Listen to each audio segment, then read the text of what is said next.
Assalamualaikum warahmatullahi wabarakatuh. Apa kabarnya nih kalian semua? Semoga kalian semua sehat-sehat ya guys. Oke, aku udah ada nih di layar kaca kalian lagi. Tentu aja ada yang mau aku ceritain. Email kali ini datang dari Mbak Ria, namanya Ria Suarsi. Halo Mbak Ria. Mbak Ria ini mau menceritakan kisahnya dia yang kebetulan dia tuh jadi dia tuh kerja jadi supir gitu ya, supir apa ya, driver online gitulah ya. Oke, langsung aja kita ke ceritanya ya guys. Jadi cerita kali ini tuh menceritakan hal yang menurut Mbak Ria tuh ya serem sih, kalau menurut dia janggal juga sih, tapi kita harus dengerin nih ceritanya guys. Cerita itu bermula ketika Mbak Ria ini lagi cari penumpang gitu ya. Dia lagi grab grab mobil lah istilahnya ya, driver mobil gitu kan, tapi dia tuh online gitu. Nah tiba-tiba dia lagi jalan tuh ada tuh orderan yang masuk ke itunya dia, handphonenya dia, ternyata dari sebuah rumah sakit gitu ya, nggak jauh dari dia lagi muter-muter aja gitu cari penumpang. Akhirnya dia datang tuh ke rumah sakit itu. Di lobi udah ada seorang bapak-bapak bersama anaknya nih guys ya, anaknya perempuan gitu, tapi anaknya itu digendong gitu guys sama bapaknya di posisi kayak tidur, kayaknya tidur gitu ya. Anaknya kira-kira itu kalau kata Mbak Ria ini sekitar 6 sampai 7 tahun lah ya istilahnya. Terus si bapak udah naikin, terus tidurin anaknya di yang kursi kedua itu yang di belakang supir. Terus bapaknya pun di situ. Terus dia langsung bilang tuh alamat rumahnya, dan Mbak Ria pun ya udah mengiyakan dan langsung pergilah menuju alamat itu.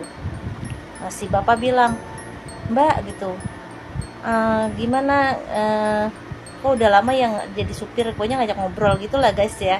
Yang Mbak Ria pun ya oke lah ya, dia langsung ngobrol-ngobrol aja tuh sama si bapak gitu kan. Mbak Ria bilang, "Itu anaknya sakit Pak." "Iya sakit," kata si bapak gitu. "Oh, kok udah disuruh pulang?" kata si Mbak Ria gitu. "Oh gimana ya," katanya. "Ya udah," katanya sih udah sembuh, cuman ini dia lagi tidur aja," kata si bapak gitu kan. Kayak panik gitulah, ditanya gimana sih orang kalau ditanya panik kan kelihatan gitu, kata Mbak Ria. Tapi Mbak Ria nggak curiga guys waktu itu. Ya udah, ya udahlah ya, akhirnya nggak lama tuh kan sampai tuh di rumahnya. Emang nggak begitu jauh dari rumah sakit itu, tapi ya lumayan lah ya, soalnya kan kalau jalan atau naik gojek kasihan juga gitu kan, apalagi baru pulang dari rumah sakit, kata Mbak Ria. Terus si bapak bilang sama si Mbak Ria, "Mbak tunggu sebentar ya," gitu. "Oh ya udah Pak, saya turun dulu," kata si bapak gitu kan. Ya udah Mbak Ria, ya udah, saya tuh taruh anak saya dulu sini ya, bentar aja, kata dia. "Oh iya iya iya." Dalam hati Mbak Ria, kenapa juga nggak dibangunin, anaknya kan lagi tidur gitu kan, pikirannya si Mbak Ria. Terus bapaknya pergi tuh guys. Mbak Ria kan parkir di depan gangnya kecil kan, jadi nggak bisa masuk mobil. Terus anak yang tadi tidur itu bangun guys, terus bilang ke Mbak Ria, "Mbak, papa saya mana?" gitu. Oh, Mbak Ria bilang, "Papanya lagi ke rumah dulu Dek, tunggu aja di sini dulu sama saya. Soalnya papa katanya lagi ngambil uang dulu kali," katanya Mbak Ria. "Soalnya kebetulan papahnya bilang tadi sama saya tunggu aja dulu," gitu.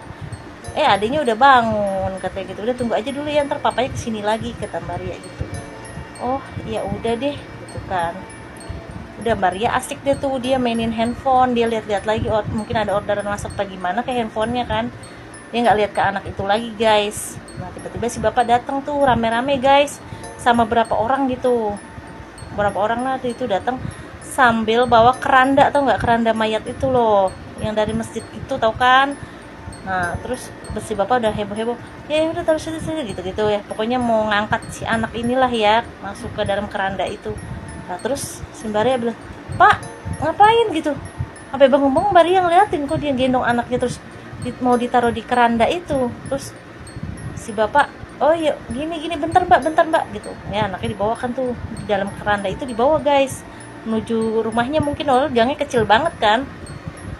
Mbak Ria ngomong, "Pak kenapa anaknya gitu?" Mbak Ria sampai turun dari mobil, "Kenapa anaknya dibawa di situ?" Itu terus si bapak bilang, "Iya aduh Mbak, mohon maaf banget nih, saya sebelumnya mohon maaf gitu ya sama si Mbak, emang kenapa gitu kan. Itu anak saya sebenarnya udah meninggal gitu," katanya. "Tadi saya mau pesen ambulan gitu," kata dia. Cuman ternyata ada biayanya lagi. Nah, si bapak ini uangnya nggak cukup gitu untuk pesan ambulan di rumah sakit. Akhirnya dia memutuskan pakai driver online gitu katanya.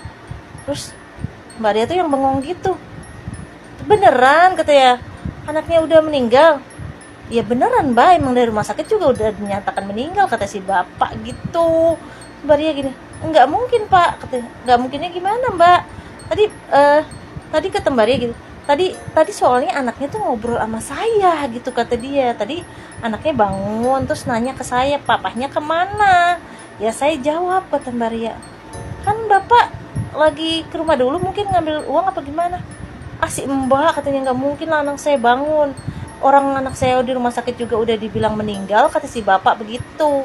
Tapi emang kata si bapak dia tuh nggak ada uang untuk sewa ambulan, makanya dia tuh langsung udahlah pakai driver online aja, pikiran dia gitu kan lebih murah. Tadi dia mau terus terang sama si mbaknya, cuman takutnya mbaknya nolak gitu kan. Akhirnya dia ya udah pura-pura aja dibilang anaknya sakit gitu, dia ngejelasin sama si mbaknya. Terus mbak dia yang, ya Allah, ya beneran Pak, beneran. Mbak dia tuh sampai nggak percaya guys. Terus dia masuk kan ke sana tuh, dia parkir mobil dulu, dia masuk ke dalam gang. Serius, anaknya langsung ya gitu dimandiin gitu ya, namanya mau dikuburin gitu kan. Terus di dalam juga kayaknya orang-orang udah siap-siap tuh guys, lagi pada pengajian gitu. Mbak Ria yang bengong gitu, ini beneran meninggal. Soalnya tuh anak tadi bangun guys, bangun terus nanya gitu sama Mbak Ria, papa saya kemana Mbak gitu. Itu katanya pengalamannya Mbak Ria sendiri sih, dia ceritanya kayak gitu. Gila serem banget sumpah. Terus Mbak Ria yang sampai pulang tuh ke rumah, dia tuh saking paniknya ya nelpon sama keluarganya dia, abangnya gitu, katanya nyuruh abangnya tuh untuk naik online terus ke situ gitu, nanti pulangnya bareng sama dia naik mobil. Dia takut guys naik mobil sendirian, soalnya kan di belakangnya itu apa sih, bekas si tadi tuh mayat tadi gitu, dia takut. Terus abangnya ya udah oke, akhirnya abangnya nyampe ke situ. Baru pulang lah sama abangnya sampai rumah. Abangnya bawa lagi mobilnya, katanya mau dicuci, jadi cuci semua tuh guys sampai ke dalam-dalam. Sebenarnya sih nggak apa-apa, cuman Barianya tuh memang takut aja karena dia ngelihat sendiri gitu tuh anak bangun dan ngomong gitu ke arah dia gitu guys, ceritanya terbanget ya. Ya udah deh, kalau cerita dari saya, dadah, assalamualaikum warahmatullahi wabarakatuh.